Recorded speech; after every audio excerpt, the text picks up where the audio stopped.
Welcome, everyone, to the NFL edition of the Predictive Playbook. These gridiron shows between college football and the NFL have combined for a 14-4 ATS record against the spread, is what that means, for 82% winners. And guess what's best of all? They're all free, and we love doing them for you. So we're going to look to keep the winning ways going with Jesse Schule and Dr. Chuck, and I'm going to lead things off here with a play on the New England Patriots, who are taking on the Houston Texans. I was very impressed Sunday night with Mac Jones and his ability and his poise in such a monumental moment as a rookie quarterback, going up head-to-head and really toe-to-toe against Tom Brady, the greatest of all time. It was truly a remarkable performance by the Patriots, who really came within a clunked field goal there at the end and would have won it by a point. So we don't believe in, moral victories per se, but I think this was a momentum builder for the Patriots. And this is a team that's on my radar to get better and better and better as the season progresses. And don't be surprised if they're one of those final four teams in the NFL come January. So keep an eye on them.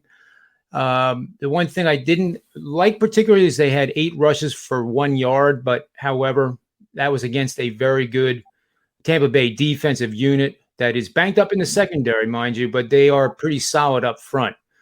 Houston got walloped 40-0 by Buffalo, failing to cover the 18.5-point generous spread. This team is in just complete disarray. I don't know how to call it, guys. I mean, they're just a bad team. They rank dead last in just about all the defensive categories. They barely had 100 yards in total offense against Buffalo last week. So I really don't see any problem here laying even double digits, which is, I think the line's currently 9.5. I would go up to as high as 11.5 on this game, because I think with the confidence of Mac Jones and his poise and his understanding of the game, they're just going to shred them just like Buffalo did last week.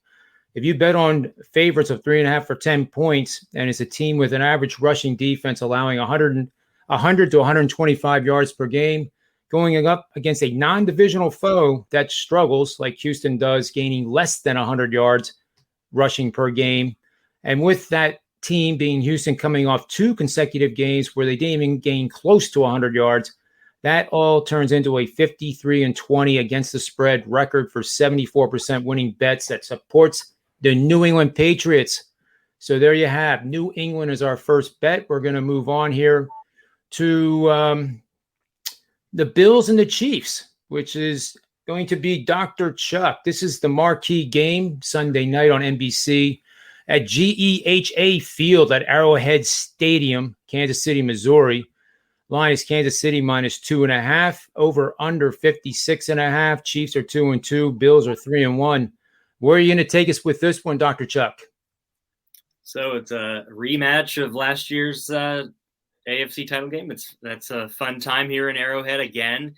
So just quick history. That game, of course, landed 38-24 by the Chiefs getting to the Super Bowl, 62 points. A couple things that immediately jumped off the page to me is this is the biggest total of the season. Haven't had a 55 or higher total yet this year. Only 6 times, I think, since the beginning of 2019 has a total been this high. Probably not high enough is how I rate this. Buffalo has an offense that can compete step by step with the Chiefs. And then there's the Chiefs defense. They started off that game against the Eagles with the defense optional approach here against Jalen Hurts offense. The Eagles, it's, just not a good offense. They're mediocre at best. Chiefs have allowed in their 4 games this season, 29, 36, 30, and 30 points. And I think they're playing the best offense of the year. On the Bills' end, they should have, by all ratings, they have the top DVOA defense. They have the top DVOA pass defense, the top DVOA rush defense. But they also have the 32nd ranked schedule, according to Football Outsiders to this point, too. And, Patrick Mahomes, the way they started the season, needs every game like blood. And so we're talking, Vegas is telling us with a -3 spread at about 56, 57 that they think the Chiefs are going to win this 30-27 or in that range. And I am very bullish on the Bills getting into the 30s this time and, playing this game like they really mean it. And, I'm not saying that the Bills are going to win this game, and I'm not going to give you an impression on the side, but everything about it, is just that, even just hanging, if we didn't need any analysis other than hanging the biggest number of the year is going to tell people, hey, look, we want you to take the under, and I'm going to go the opposite. Yeah, I like the play. In fact, I just looked up on the database. The over is 24-8 going back to 1990 with totals of greater than 57 points. So that supports Chuck's pick, and I like it quite a bit. Let's move on to the last game here with Jesse Schule. We're going over to London and Wembley. Wembley Stadium is where we're going to take place with this game. And this is the Jets taking on the Atlanta Falcons. And, it's always misfortune that a team gets selected to go over to London because of the travel, and they really never respond well when they come back for about 2 weeks. So that's an important trend to keep in mind for when these two teams come back across the pond to the United States. But I know Jesse has a really strong play on this matchup. So, Jesse, take it away and tell us where you're headed.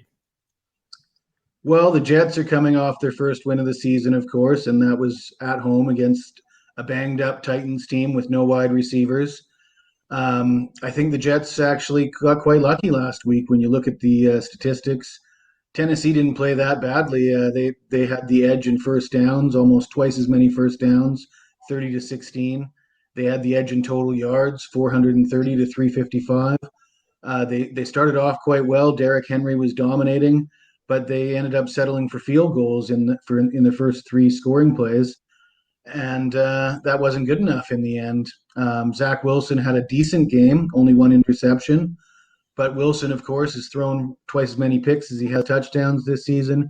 Now the Jets are heading to London, so a lot of variables for a rookie quarterback that's struggling. They aren't exactly facing the toughest opponent. The Falcons are struggling as well, but the Falcons are coming off of a loss to Washington. They were a little bit unlucky in that game.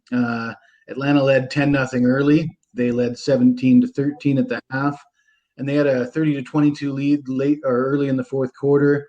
They ended up giving up 2 touchdowns in the final 3 minutes and 52 seconds. It wasn't Matt Ryan's fault. Matt Ryan actually played quite well. He threw for 283 yards, 4 touchdowns, no picks. And in a matchup with the Jets, Matt Ryan versus a rookie quarterback that's throwing so many interceptions, I think the Jets are in trouble here. They rank dead last in the league in scoring with 11.8 points per game, and I don't see Zach Wilson matching serves with Matty Ice. So I'm going to take Atlanta. Yeah, I love that pick too. And there you have it, guys and gals out there. Hope you enjoyed this show. To recap, I am on the New England Patriots up to minus 11.5. I think that game is just going to get ugly real quick. And Dr. Chuck is on the over in the Kansas City Buffalo game. That's the marquee Sunday night football game starting at 8:20 p.m. Eastern Standard Time. And Jesse Schule went over to London and is taking Matt Ryan and the Atlanta Falcons to take care of business against those New York Jets. Guys, thanks a lot for your time. And on behalf of Dr. Chuck, Jesse Schule, and myself, may all the wins be yours this week.